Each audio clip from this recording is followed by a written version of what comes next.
Okay, now we're at section 18.3, resistors in parallel.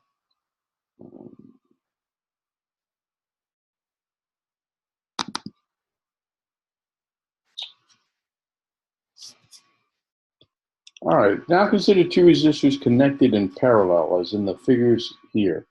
In this case, the potential difference across the resistors are the same because each is connected directly across the battery terminals. The currents are generally not the same. So remember, in series, the current is the same and the voltage drops are different. In parallel, the voltage is the same, but the currents in each device, in each branch, may be different.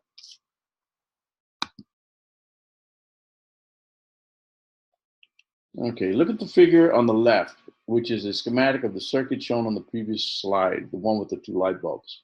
When charges reach point A, called a junction, the current splits into two parts, I1 flowing through R1 and I2 flowing through R2. If R1 is greater than R2, then I1 is less than R2. In other words, if the resistance is greater, then it's less current. In general, more charge travels through the path with less resistance. Because charge is conserved, the current I that enters point A must equal the total current I plus I2 leaving that point, I1 plus I2. We can write this as shown here. I hope you can see that because hopefully the little image of me isn't covering it up. It's I equals I1 plus I2. The potential drop must be the same for the two resistors and must also equal the potential drop across the battery. Let's apply Ohm's law to each resistor. There we go. I1 equals delta V over R1 and I2 equals delta V over R2. Now let's apply Ohm's law to the equivalent resistor in the right-hand figure. That's I equals delta V over R equivalent.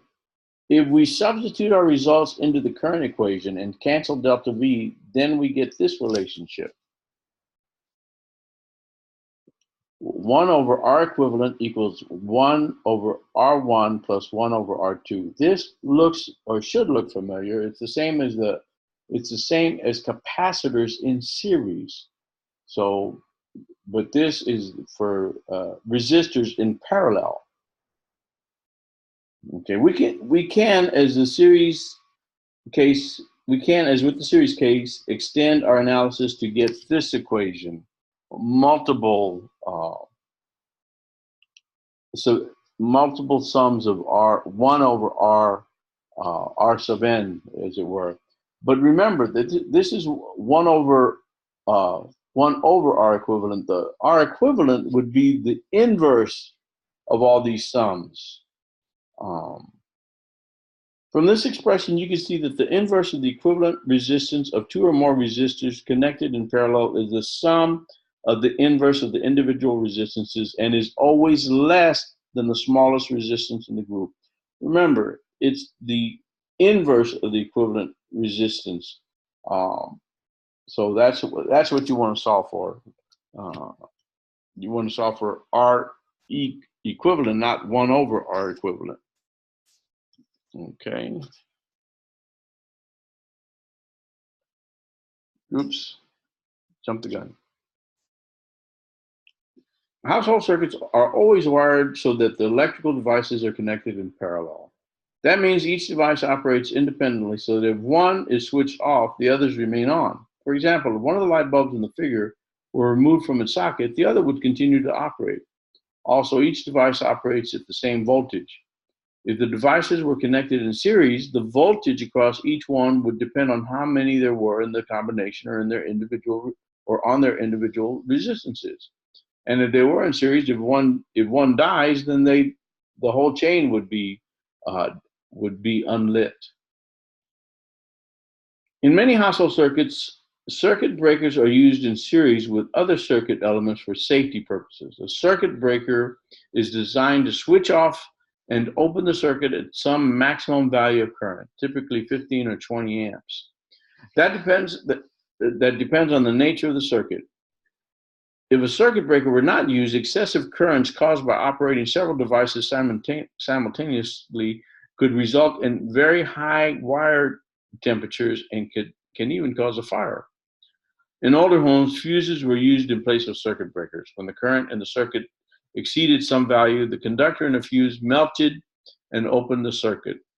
The disadvantage of fuses is that they are destroyed in the process of opening the circuit, but circuit breakers can be reset. Okay, let's come up with some problem-solving strategies, simplifying circuits with resistors. Combine all resistors in series. R equivalent is equal to R1 plus R2 plus R3. The current in each resistor is the same. Combine all resistors in parallel. 1 over R equivalent is equal to 1 over R1 plus 1 over R2 plus 1 over R3 plus etc. The potential difference across each resistor is the same. And then you just keep repeating it until you get a smaller and smaller circuit. And use Ohm's law. Okay.